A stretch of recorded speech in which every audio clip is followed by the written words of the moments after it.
레위기의 박사가 돼야 돼요. 레위기의 박사가 돼야 돼요. 그래서 여기에 나와 있는 내용 중에 특별히 제일 첫 번째로 레위기 9장 3절에 보니까 이스라엘 자손에게 구하여 이르기를 너희는 수염소를 속죄제를 위하여 취하고 속죄제가 나오죠. 왜? 이스라엘 백성들을 위한 속죄제물을 수염소로 드리라고 하였을까요? 우리가 도라는 서로 통한다고 했죠. 하나의 사건이 시간에 간격을 두고 똑같은 사건이 벌어집니다. 사실 이스라엘의 12지파 중에 그 12형제 중에 요셉이 죽임을 당합니다. 죽었다고 보고를 할 때 어떻게 했습니까? 형제들이 창세기 37장 31절 말씀을 보니까 그들이 요셉의 옷을 취하고 수염소를 죽여 그 옷을 피해 적시고, 그래서 이스라엘 백성들 외에 제일 먼저 속죄제를 드리는 것은 요셉이 팔려가고 죽임을 당했다고 꾸몄을 때 형제들이 지은 죄를 이 시간에 속합니다. 하나님은 얼마나 정확한지 몰라요. 이 요셉은 예수와 예수님을 상징합니다. 그래서 수염소로 속죄를 드렸습니다. 그 다음에 레위기 9장 5절에 보니까 그들이 모세 명한 모든 것을 회막 앞으로 가져오고 온 회중이 나와 여호와 앞에 선지라. 지금 백성들이 하나님 앞으로 가까이 왔습니다. 접근했습니다. 과거에는 접근 못했죠. 아무도 성막에 들어갈 수 없었죠. 그런데 오늘 이 접근한 내용이 나오는데 그것이 바로 나와 여호와 앞에 나왔다는 말이 고르반, 예물 때문에, 예물에는 매개체로 하나님 앞에 제단에 가까이 왔다 이 말입니다. 그래서 레위기 9장 6절에 보니까 모세가 가로되 이는 여호와께서 너에게 하라고 명하신 것이니 여호와의 영광이 너에게 나타나리라. 그대로 하나님의 토라의 말씀 규정대로 그대로 예배를 드리니까 하나님의 영광이 임한다고 말합니다. 성공적인 예배입니다. 어떻게 예배를 드렸길래 성공적인 예배입니까? 레위기의 규정대로 토라를 회복하면 그대로 된다 이 말입니다. 레위기 9장 7절에 그가 또 아론에게 이르되 너는 단에 나아가 내 속죄제와 내 번제를 드려서 너를 위하여 백성을 위하여 속하고 또 백성의 예물을 드려서 그들을 위하여 속하된 물을 여호와의 명대로 하라. 지금 모든 회중이 주님 앞에 나왔다. 회막 앞에 나왔다. 그리고 사람의 눈이 지금 새로 임명을 받은 제사장 앞으로 지금 향하고 있습니다. 왜냐하면 모세가 이제 아론에게 모든 책임을 넘겼어요. 그래서 이 모세가 하나님 앞에 제사장을 위하여 그 다음에 백성들 위하여 속죄 예물을 드리고 속죄제를 드리는 모든 내용들이 오늘 이 말씀에 모세는 아론에게 공식적으로 너는 단에 나아가라. 이 단에 나간다는 그 말이 얼마나 두렵고 떨리는 일이죠. 그래서 우리가 이 레위기를 통하여 하나님 앞에 가까이 가서 정말 받으시는 예배를 어떻게 드릴 것인가 하는 내용을 우리가 공부를 합니다. 그동안 레위기의 전체 주제가 뭡니까? 고르반 하나입니까? 사람들이 하나님 앞에 가까이 가는 것. 성막이 세워졌는데 성막에 들어갈 수 없는데 어떻게 가까이 갑니까? 희생물입니다. 고르반. 그래서 그들을 하나님께로 가까이 하는데 이 고르반은 희생 제물이 큰 역할을 합니다. 그러므로 이스라엘의 모든 희생제사의 절차는 땅에서 하나님의 영광이 나타나고 그곳에 백성들이 예물을 가지고 고르반 옷을 가지고 하나님 앞에 하나님의 영광 앞에 접근하는 것을 그대로 실행했더니 영광이 나왔다. 예배가 성공됐다 이 말입니다. 그래서 레위기 9장 4절에 또 화목제를 위하여 여호와 앞에 드릴 수소와 수양을 취하고 또 기름 섞인 소제물을 가져오라 하라. 오늘 여호와께서 너희에게 나타나실 것입니다. 하나님의 영광으로 나타나실 때입니다. 얼마나 중요한 내용입니까? 우리가 지금 하나님을 섬기는데요. 하나님 앞에 가게 하여 우리가 매주 예배를 드리는데 그저 성전 뜰만 그저 받고 하나님의 영광을 보지도 못하고 주의 종은 그 내용에 대한 모든 철저 내용이 토라 속의 모든 것을 다 숨겨 놓으셨는데 무시를 해버리고, 그러니 오늘날 우리의 예배가 어떤지 모든 것을 우리가 주님의 영광의 나라가 임하기 전, 예수님이 오시기 전에 왜 우리가 토라를 회복해야 되는가 하는 내용이 점점점 진해집니다. 특별히 이 속죄제, sin offering, 처음에 우리가 9장 2절, 3절, 4절, 17절에서 모든 내용을 보는데 sin offering, 이 속죄제는 다른 제물에 비해서 그 숫자가 그렇게 많지가 않죠.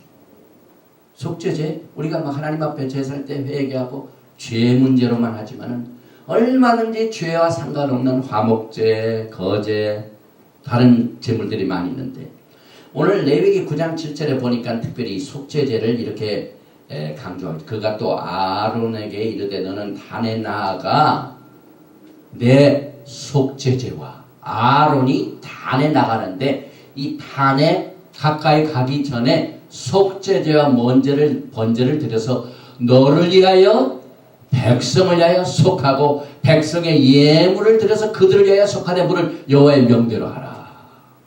이게 하나님의 공식입니다. 그랬더니 이에 아론이 단에 나아가 자기를 위한 속죄제 송아지를 잡으매, 이 송아지를 잡으매, 또 레위기 9장 9절에 아론의 아들들이 그 피를 아론에게 받들어 주니 아론이 손가락 그 피를 찍어 단불들에게 바르고 그 피는 단 밑에 섰고, 여기 십자가가 나다. 오늘 이 레위기 9장에서 벌써 그 숨겨진 예수가 세상 죄를 지고 가는 어린 양의 피가 나옵니다. 그래서 여기 보니까 속죄제 at 하카타, 그 다음에 송아지 at ml, 그 다음에 그 피 at 하담, 요 세 가지 단어가 굉장히 중요합니다. 그래서 아론을 위하여 번제로 사용된 속죄제 송아지는 히브리 성경에는 at ml, 이 송아지라는 말이 그대로 나왔는데 이 에겔, 여기 김멜이죠. 에겔인데 이 at 에겔이 어디에서 사용이 됐냐면은 아론이 금송아지 제사를 드린 단어와 똑같습니다. 에겔이라는 말. 그러니까 하나님의 도라의 말씀을 가져오는 날, 그때 백성들이 아론하고 같이 금송아지를 지은 죄를 회개케 하여 여기에 에겔, 똑같은 단어가 송아지가 사용됐습니다. 그리고 그래서 먼저 금송아지를 숭배한 죄를 속죄하는데 송아지가 사용됐습니다. 똑같은 에겔, 금송아지. 그럼 너 금송아지 속죄제 얼마나 중요합니까?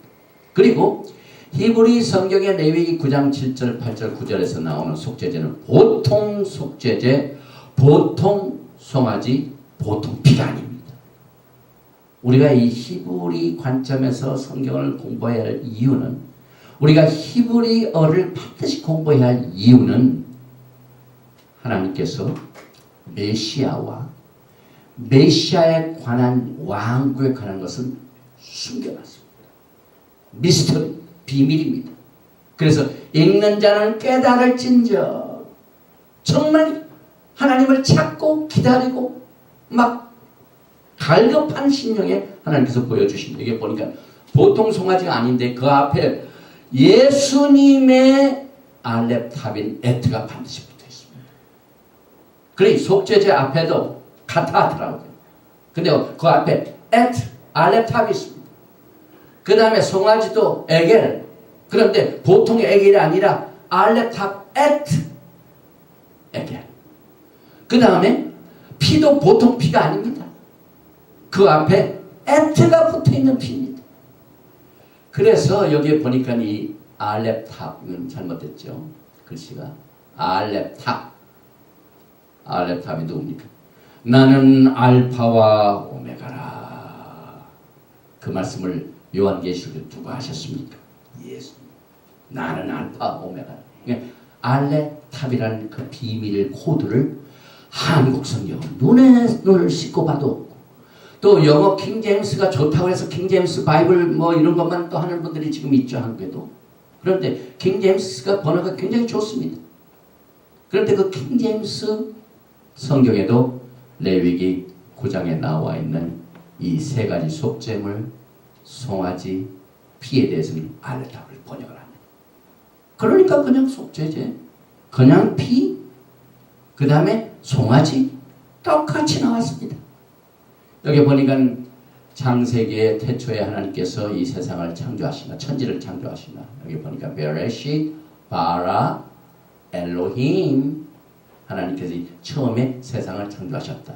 그런데 보니까 여기 보니까 하샤마임 바에트 하에레츠, 여기 보니까 이 에트가 이 중간에 딱 있고, 또 여섯 번째 글자에 에트가 중간에 딱 있습니다. 중간에 에트, 그 다음에 마지막 여섯 번째 에트.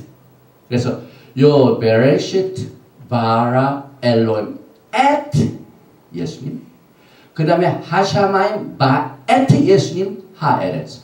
그러니까 하나 둘 셋 넷 다섯 여섯 일곱 글자로 창세기 1장 1절이 구성이 되는데, 하나 둘 셋 네 번째 예수님, 그 다음에 다섯 여섯 번째 예수님, 에트가 두 번 나오는데, 예수님께서 4,000년에 초림하셨고 6,000년에 재림하시기 위해서는 이 바이트 보시란 말인데요. 하늘과 땅을 못으로 연결시키기 위하여 예수님이 오신다. 하나님 그 예수님 알렙탑을 속죄제물, 그 다음에 송아지, 그 다음에 피, 그 앞에 붙여놨습니다. 여기 에트 가타트카, 에트 에겔, 에트 하담. 보통 속죄제가 아니라 알렙탑 예수님의 속죄제. 보통 송아지가 아니라 예수님의 송아지. 보통 피가 아니라 예수님의 피.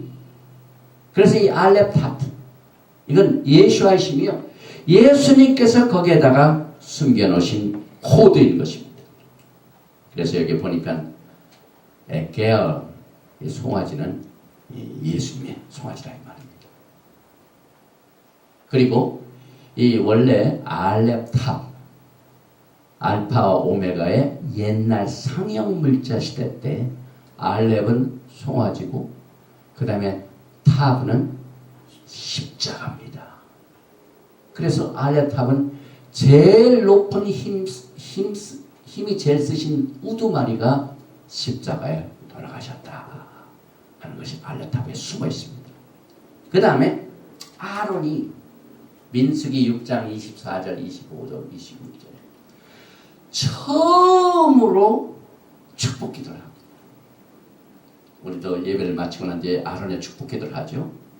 예베레헤카 아도나이 베이시메레카 야엘 아도나이 파나발레카 비후네카 이사 아도나이 파나발레카 베예삼 레카 샬롬.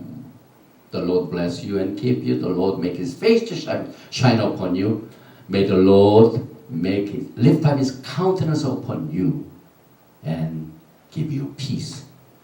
이 축복 기도를 아론이 처음으로 성막을 짓고 난 뒤에 그 단에서, 성막 앞에던 단에서 처음으로 축복 기도를 합니다. 8일째. 이 8일이 굉장히 중요해요. 원래 8이라는 것은 영원 세계를 말합니다. 1, 2, 3, 4, 5, 6, 7 7,000년의 역사가 끝나고 8,000년 되는 영원 세계입니다. 새하늘과 새 땅, 새 예루살렘. 요한계시록 22장의 내용입니다. 예수님께서 7,000년 때 메시아 왕국을 거느리시고 8,000년으로 들어갈 때는 영원 세계입니다. 그래서 하늘에서 새 예루살렘이 내려오는 영원 세계입니다. 새로운 시작을 말합니다. 우리에게 영광의 새로운 시작이 지금 우리를 기다리고 있습니다. 그래서 이 8일째 아론이 오늘 9장 20여 절에 백성을 향하여 손을 들어 축복함으로 속죄제와 번제와 화목제를 피라고 내려오니라. 제단 위에는 지금 희생제물이 쌓여 있죠. 이때 아론이 백성을 향하여 축복 기도를 합니다. 첫 번 아론의 축복 기도입니다. 이때 드린 이 축복 기도가 민수기 6장 22절과 27절의 말씀인데, 이 아론의 축복 기도가 세 가지의 이름으로 알려졌습니다. 첫째는 제사장으로서 하나님께서 모세에게 내 아론에게 백성들 위하여 기도할 때 이렇게 축복하라. 그래서 제사장의 축복 기도라. priestly blessing. 그 다음에 두 번째로 이 축복 기도할 때는 이 단에 올라가서 축복을 합니다. 강단에서 축복을 합니다. 그래서 이 단에 올라간다. 두칸이 단에서 내려진 특별 축복이다. 두칸이 단입니다. 플랫폼. 그 다음에 축복 기도할 때는 우리 목사님이 항상 손을 드시죠. 그런데 히브리 불에서는 그냥 손 들 뿐만 아니라 이 손으로 신 세 글자 하나 둘 셋 엘샤다이 신 이 전능하신 하나님. 그래서 하나님의 능력을 가지고 이렇게 손을 들고 기도한다 해서 이 표를 들고 손을 올리는 기도다. Lift up his hand with a shin toward the people. 이렇게. 그래서 엘샤다이 전능하신 하나님의 능력의 표를 손을 들고 해줘서 기도했다고 해서 손을 올리는 기도다. 이렇게 설명이 되는데 제가 그림을 보여드릴게요. 지금 제사장이 기도를 드리는데 이건 두 손으로 신이 둘입니다. 손을 딱 들었죠. 그래서 여기에 전능한 하나님의 신 이 글자를 해서 드린 아론의 축복 기도인데, 그런데 이 첫 번째 제사가 성공적인지 실패적인지, 그때 성막을 만들어 가지고 성막이 정말 성공적이다 한 것은 하나님의 영광이 임했기 때문에 그게 성공적인 성막 건축이었다 하는데, 지금 제사는 어떻게 됩니까? 제사에 반드시 하나님이 어프로브를 하셔야 됩니다. 그 내용이 나옵니다. 오늘 9장 23절에 보니까 모세와 아론이 회막에 들어갔다가 나왔어. 아무도 회막에 들어갔습니다. 나와가지고 백성에게 축복하며 여호와의 영광이 온 백성에게 나타나며, 하나님께서 들으셨다 이 말이에요. 불이 여호와 앞에서 나와 단 위에 번제물과 기름을 사른지라 온 백성이 이를 보고 소리치며 엎드려졌다. 축복 기도를 하고 난 뒤, 아론의 축복을 하고 난 뒤에 보니까 하나님의 불이 그 제단에 올려놓은 많은 희생물을 불로 태워버렸습니다. 태워서 나갔습니다. 그래서 그 첫 번째 제사가 성공적이었습니다. 그래서 이 번제물과 기름을 완전히 살라버린 하나님의 불을, 그래서 하나님의 불은 어떻습니까? 소멸하는 불이다. 엘리야에게 나타난 불이요, 하나님의 불이 그 제단의 모든 것을 다 닦아버렸습니까? 그래서 첫 번 제사가 성령의 불로 임해 불이 확 올라왔기 때문에, 불이 지금 타고 있죠. 여기 보니까 불이 없어요. 냉랭한 제사입니다. 그런데 아론의 축복을 하고 난 뒤에 보니까 그 불이 내렸어요. 성령의 불이 임해가지고 올렸던 모든 수양, 염소 그걸 전부 불러 태워서 하늘로 올라갔습니다. 하나님께서 그걸 받으셨다 이 말. 이 성공적인 제사의 비결이 토라에 숨겨져 있습니다. 오늘 우리는 이 똑같은 역사가 지금 임한 줄 믿습니다. 이 말씀과 함께 성령님께서 지금 이 시간에 불로 임한 줄 믿습니다. 그래서 우리가 성소에 안전하게 들어갈 수 있었던 방법은 하나님의 법대로 제사를 드렸기 때문에 그렇습니다. 그래서 하나님의 임재가 나타나고, 그래서 하나님께서 그 예배를 받으신 결과를 이 토라를 통하여 우리에게 그 비결을 가르치고 있습니다. 그리고 백성들과 또 제사장을 위하여 드린 속죄 제물이 하나님께 상달되었다는 근거입니다. 하나님 받으셨다. 그래서 이 세상에 많은 제단이 있는데요. 하나님 앞에 올라가는 그 예물이 올라가다가 중간 도중하지 않는 게 많다. 그래서 이 마지막 때는 정말 하나님이 명령하신 그대로 해야 하나님의 불이 임한다는 토라의 원칙을 회복해야 됩니다. 막 백성들이 막 소리치고 기뻐서 그냥 땅에다 엎드러졌어. 하나님의 불이 임하니까. 그런데 문제가 있습니다.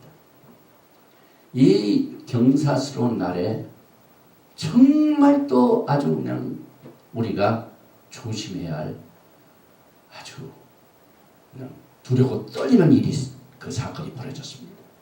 레위기 9장에 그렇게 성공적인 불이 임해가지고 예배가 마쳤는데 그 아들 아론의 아들 나답과 아비후가 각기 향로를 가져다가 레위기 10장입니다.